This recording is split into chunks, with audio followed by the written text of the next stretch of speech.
Lining up on the grid at TeamSport Liverpool, I knew this was going to have to be the fight back of a lifetime.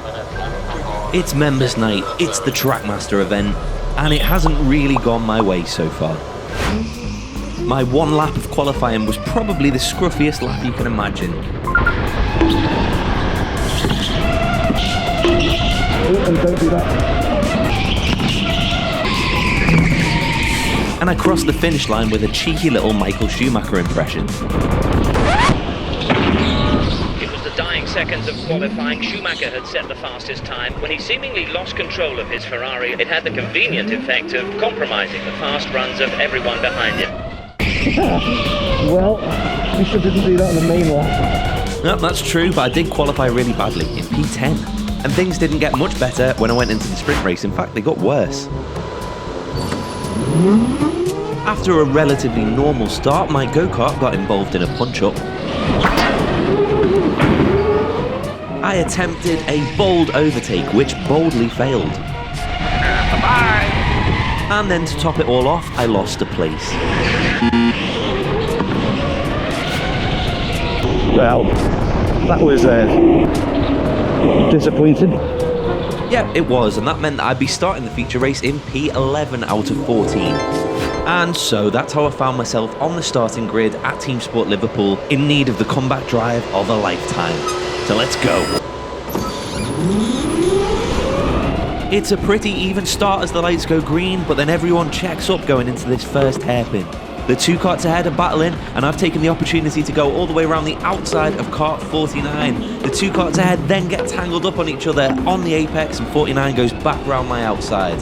Not to be outdone though, I send it down his inside into this hairpin, hang it round the outside of this left hairpin, and I've gained a position. I'm in the top 10, ladies and gentlemen. As I head down the ramp to complete lap 1, look at the field spread we've got. The leaders are already going over the start-finish as I'm rounding the penultimate corner. Fighting my way up there is not going to be easy, but there is a strategic element to this race which might help me out a little bit. We all have to serve a mandatory pit stop, so if I can nail that, I might be able to gain a few places. Talk of gaining a few places, the two karts ahead were locked in a battle there. They seem to have sorted it out now, and unfortunately I wasn't able to take advantage. But that was a cracking move from kart 25. Over the next few laps, the gaps between us kind of ebbed and flowed until the two karts ahead caught someone else and began to fight. Kart 25 tries the same move again down the inside, but it doesn't work, and now everyone's bunched up and tripping over each other, and I've well and truly joined this battle. It's so tight around TeamSport Liverpool though, especially in this combat kart section of the track, and there's just nowhere for me to send a move. The next lap though, one of the karts in the group ahead pits, and I start to realise that maybe that's where the overtakes can happen, with strategy. And this is where it's so easy to get lost during the race. Two karts up ahead have already pitted, they're now behind us. But we'll really only know where things shake out when everyone's done their pit stops. But focusing back on the race at hand, over the next lap I kept my head down and I noticed that I was starting to close in on number 38. I felt like I had a little bit more pace than him, and he was starting to hold me up ever so slightly in certain parts of the lap. I debated ducking into the pits early to get some clean air, but then the kart ahead of us peels into the pits as well. So that's now two karts that have pitted from directly ahead of us, and I'm being held up a little bit by 38 here. Fortunately for me though, on the very next lap, my strategy was decided for me.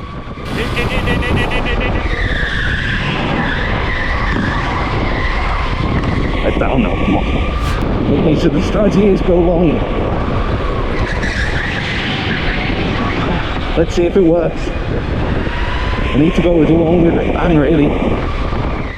Yet my plan was now to try and overcut those drivers, essentially set faster laps than them in clean air, and then hopefully when I pit, I can come out ahead of them.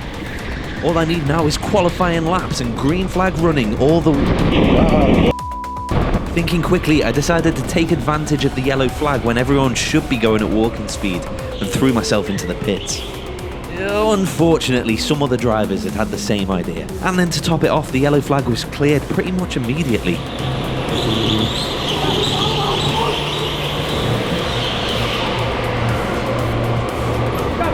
That 5-second wait felt like an age, and then the car just would not move as I crawled out of the pits. That was frustrating. We did manage to jump kart 38 in the pits, but 25 is still ahead of us. Something which he was about to put right immediately.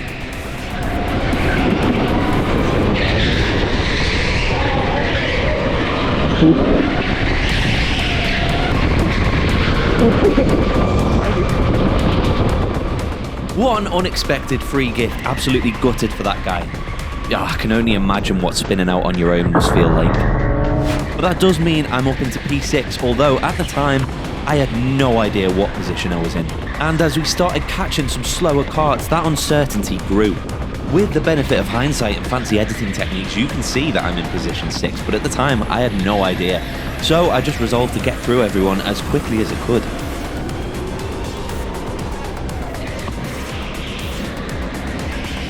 I knew that the guy in the bluey teal suit, who'd come through just as I came out of the pits, was in my race.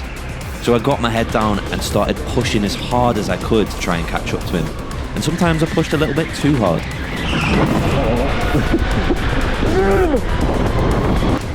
I kept an eye on the gap every time I came down the ramp to see if I'd caught him. And a couple of laps later I noticed he'd caught another kart who was a bit slower and he was struggling to pass them. Flash forward a couple more laps and now he has managed to get through, but he's lost a load of time. I had absolutely no idea if this was for position or not. I just knew I had to get through this driver as quick as possible. And judging by how long the guy in the teal suit took to get past him, I don't think he's going to make it easy for me. I've got a good run down the ramp. I fake to the inside. He looks at me and goes slightly wide, just overshoots the corner. I get a lovely textbook switch back and we are through. I didn't lose any time at all there, which was critical, but we've now got another kart in between us and the guy in the blue suit.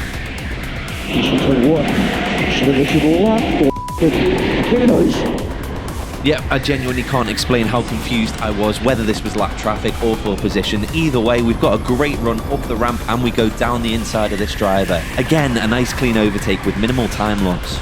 And as we crest the down ramp, the guy in the blue suit is right there.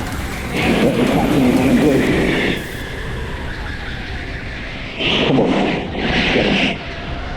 I feel like most of them were left. Don't do that, Alex. This marshal holds out a board. I have no idea what it says because it's the smallest board in the world. But I think that's probably a reminder that we've not got long left in this race. We're just going to run out of laps here. Come on. There's another marshal holding up a postage stamp. No idea what it says, but I know time's running out and I'm pushing as hard as I can. It's going to be enough. I don't know. Come on. Can't make any mistakes.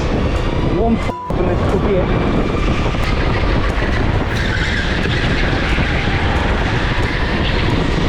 Looking behind now.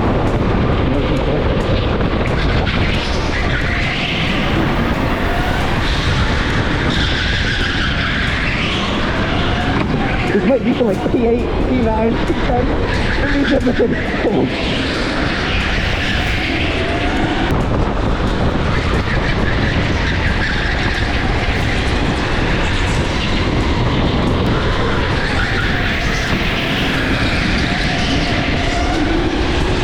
Breathe. Come on.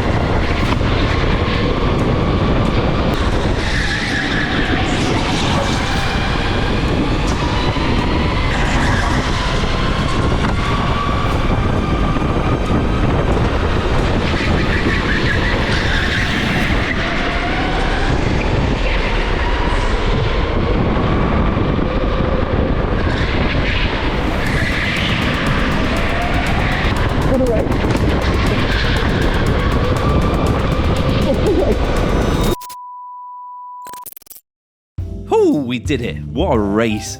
I hope you enjoyed this video as much as I enjoyed making it. If you did, hit that subscribe button and you'll see more like this one. And if you want to see more of me having a midlife crisis and trying to be a racing driver, why not watch this?